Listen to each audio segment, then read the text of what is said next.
Hello everybody, I am Gexup and this is my second review on Gex 3 Deep Cover Gecko, made by Eidos Interactive and Crystal Dynamics, released on March 3rd, 1999 for the Sony PlayStation. This is my favorite game from my childhood, and my duty in reviewing this game is to inform and promote classic games such as this one.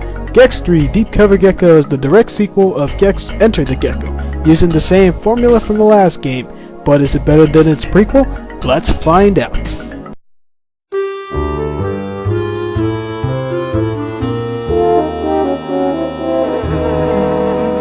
That's how the mayor got his pants back. What's this? Ladies and gentlemen, I've just been handed some late-breaking news. Special Agent Extra, head of the TV Terrorist Defense Unit, and star of many of my private dreams, is apparently missing. Jerry Springer! Agent Extra was last seen wearing 8-inch pumps and a red bathing suit. Her current whereabouts are unknown. Gex! Agent Extra? You poor kidnapped minx. Hey, Tiger. Guess where I am? Trapped in the media dimension. Rez is back, and he's kidnapped me to get to you. He's attacking your secret island cave. Hey, speaking of secrets, you want to see my... Gex, quit clowning around and get me out of here. This place is giving me the creeps. Just dial me in. You are now being so connected, though. Gex, listen up. Keep your watch on at all times so I can call you. Meanwhile, get me out of here. I need you. Yeah, you and every other beautiful government agent trapped in a TV set.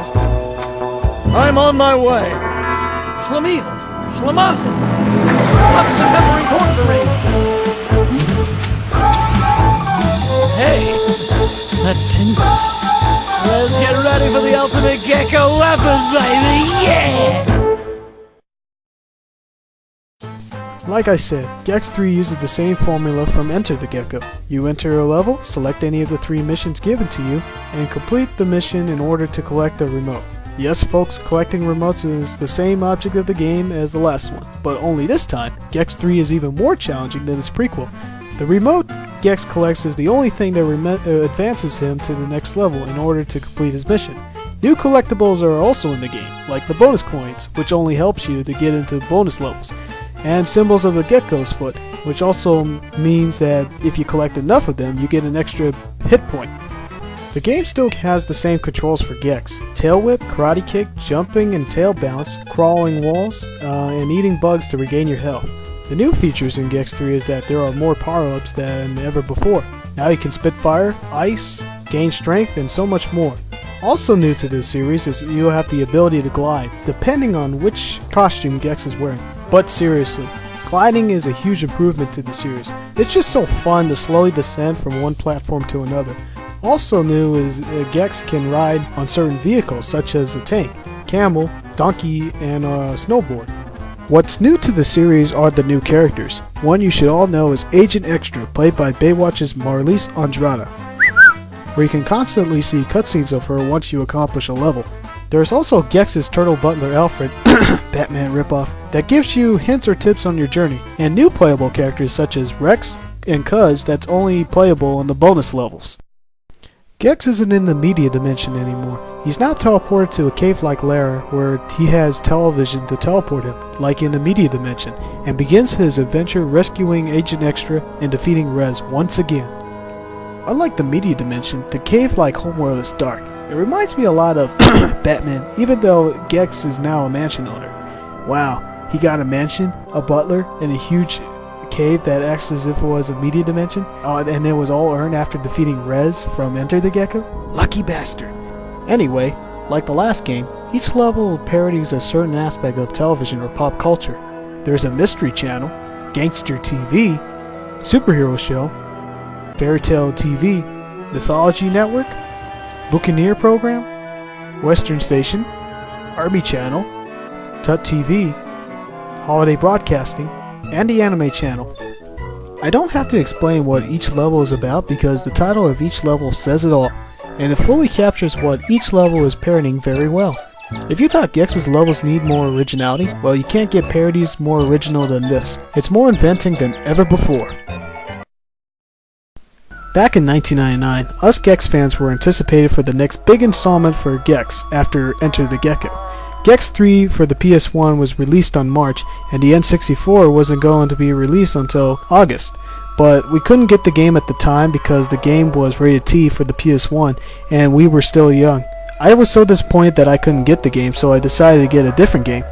On August of 1999, the N64 version of Gex 3 was released, and some of my friends who got the game got it because it was rated E, but they were screwed because just like the Gex 64, Gex 3 on the N64 did not have cutscenes, so not having Agent Extra is no buy for me. Then on Christmas of 99, I got Gex 3 Deep Cover Gecko for the PS1. When I put the disc in and turned on my PlayStation 1, moments later I was shocked on how Gex turned darker and more suggested than ever before. It took me time to get used to it, but the challenge and the difficulty was way harder than ever before, but yet I couldn't stop playing it because the game was just so awesome. The features that were put in this game really surprised me, making this another game that gave me a great childhood. Out of the way! Roseanne! Every bad aspect that I found in Enter the Gecko still prevails in Deep Cover Gecko, except for the cuckoo, cuckoo sound effects. Let me first start out saying that I really dislike Alfred. This butler randomly appears out of nowhere giving you tips of how to finish a level or an obstacle, but sometimes he says random crap that suddenly goes too fast and really confuses me. Also, why are there bonus levels? Who even wants to play these levels? My guess is that Eidos Interactive thought that getting 100% in the last game was too easy, so they made it harder. Also, why are the only playable characters, Rez and Cuz, are only available in the bonus levels? Eidos Interactive could have made this game more interesting if they gave them personalities. One of my least favorite levels is the holiday broadcasting. I'm gonna be honest, I still say that the music for this level is just horrible. Fighting Santa and those little elves just feels awkward. For that being the first level of the beginning of the game is not really a good idea. But the worst level in the entire game is the Mythology Network. I despise this level because all you ever did was to push heavy objects and smash broken surfaces with the only power-up of strength. It's a big hassle to be pushing heavy objects with a time limit, and when that timer goes out, you have to go back to that power-up and do it all over again. Plus, the enemies in the Mythology Network is uninspiring, tough to kill, and incredibly annoying. You guys remember that I said the Rocket Channel in Enter the Gecko was the worst level in the game? Well, I'd rather to play the Rocket Channel rather than playing the Mythology Network. Hey, monkey! Oh yeah, there are a lot of great parts in Gex 3. Thanks to Eidos and Crystal Dynamics for giving us cutscenes of Agent Extra every time we complete a level. Oh, don't you look cute? Again, gliding is a huge improvement for the platformer series. Also, you can gain more hit points when you collect 25 Gecko Paw coins, which is one thing that's worth to collect. Dana Gould's wisecrack jokes for Gex were just as funny as the last installment. One of my favorite levels in the game is the pirate level because it really fit the energy of being in a pirate ship, and it felt like I was in a Disney pirate ride. Another one of my favorite levels in the game is the Fairy Tale TV level because it felt like every fairy tale was combined into one. Jack and the Beanstalk, Three Little Pigs, and so many more that just felt as good as Toon TV level from Enter the Gecko. But the best level in the entire game is the anime channel. It is so awesome just to see Gex dress up like a mecha-like anime character, fighting anime schoolgirls and giant mechas, which made the level so epic. The music in the anime channel is, in my opinion, one of my favorite music in the game. I just love that energetic feel of the song, and it felt just so great every time I play it. My complaints for battling Rez in Enter the Gecko is a lot better in Gex 3. Entering Rez's chamber up in space couldn't be more epic. You guys remember that I complained about the oxygen bar on the Rocket Channel level in Enter the Gecko?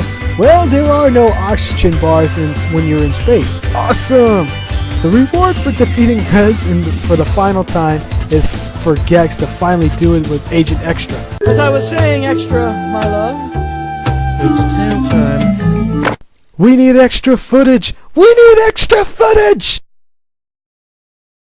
Playing Gex 3 Deep Cover Gecko was truly an adventure. It's really hard to say that it's better than Gex Enter the Gecko because there are a lot of ups and downs of the game. Another downfall is that this is Gex's final installment of the series. All of us old fans of the series are still hoping to see Gex 4, but instead, Crystal Dynamics forgot the series and still tried to make a quick buck out of the Tomb Raider series. Overall, I've done my job trying to bring back the magic I had with the Gex series, and to everybody else who enjoyed the series as much as I did. The game brought great memories and huge fun factors. That's why I give this game a 5 fingers out of 5. This game is now on the PlayStation Store, and if you guys own the PS3, I recommend that you should buy it now. Thanks for watching. Please subscribe if you really like this review. Stay tuned for my next video review, Dear Avenger 4. But before I do that review, I want to make a quick rant on why isn't Gex 4 seeing the light of day. Till then, see you there, my friends. Peace.